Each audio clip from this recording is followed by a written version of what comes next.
As vivências com a natureza, apesar de ser uma expressão genérica, para nós ela tem um significado muito específico.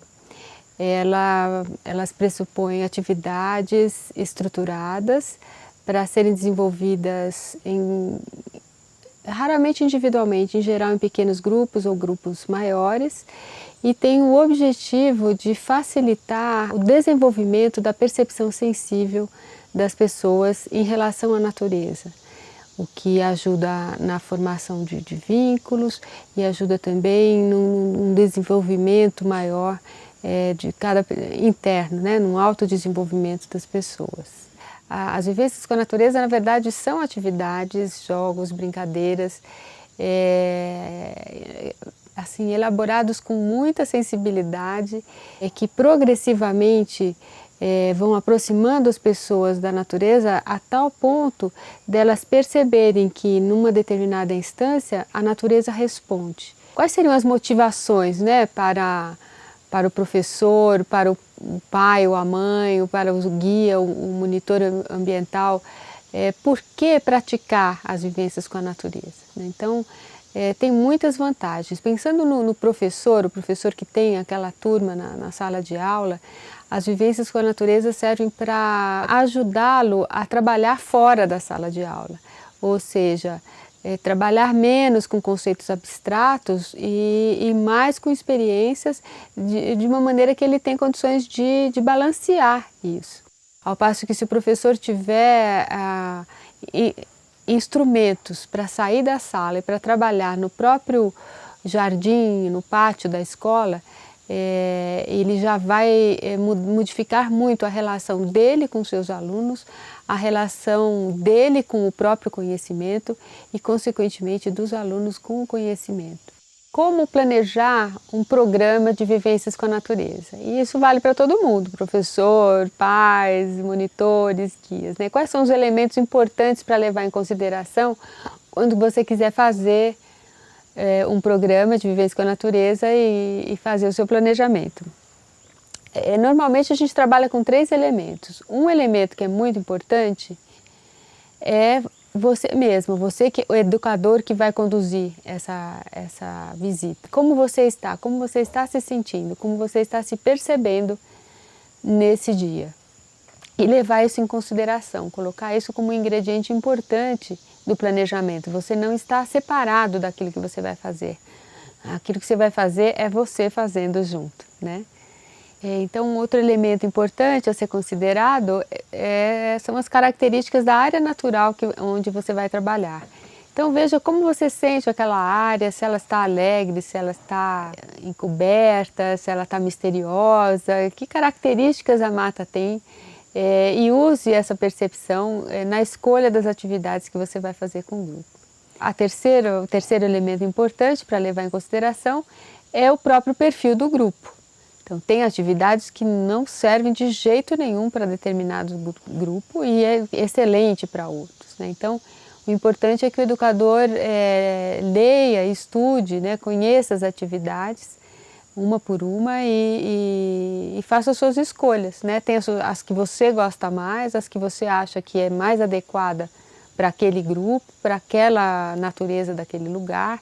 Então, você vai fazer uma composição de atividades levando em consideração esses 3 elementos. A metodologia do aprendizado sequencial, ela divide as atividades em 4 partes, em 4 etapas, a gente fala, em 4 fases.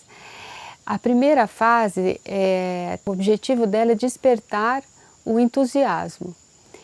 Então, para começar qualquer atividade com a natureza, a gente precisa que as pessoas estejam entusiasmadas com aquilo que elas vão fazer. É um conjunto de atividades que se encaixam nessa fase, que são atividades muito divertidas, são atividades em grupo, são as atividades mais agitadas, mais engraçadas, e servem também para que o grupo tome consciência de grupo e crie uma relação harmônica com o educador, o guia, o professor, aquele que vai conduzir a atividade. Quando o educador achar que o grupo já está coeso e entusiasmado e ansioso para conhecer a natureza de verdade, A gente passa para um segundo grupo de dinâmicas e jogos da fase 2, que é chamada de concentrar a atenção. São atividades que, para perceber a natureza, é preciso prestar mais atenção e, portanto, aquietar a mente.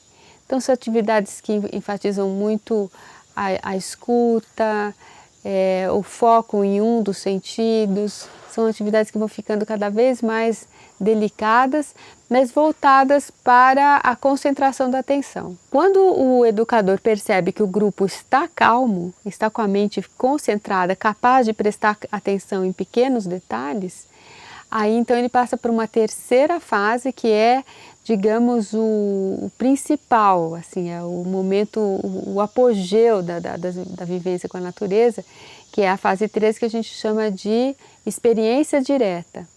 Então são atividades ainda mais delicadas, mais sensíveis, onde aí sim a gente começa a perceber a natureza respondendo às demandas. Para que a atividade de experiência direta não evapore, né?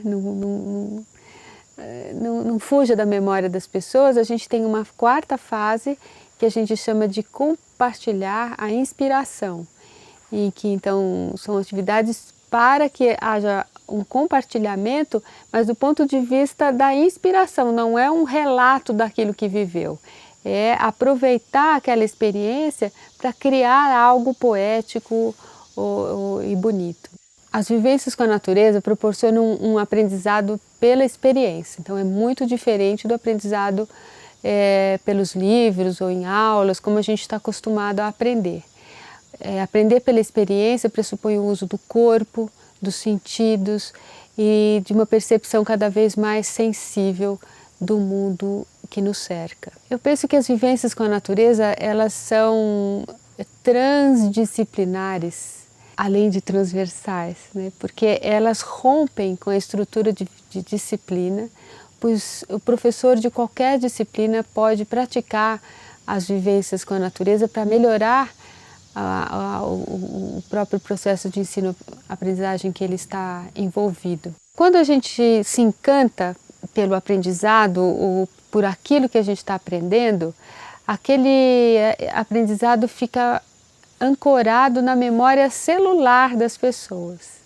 Não tem como escapar, nunca mais a pessoa vai esquecer quando ela aprendeu, quando ela se encantou com aquilo que ela aprendeu.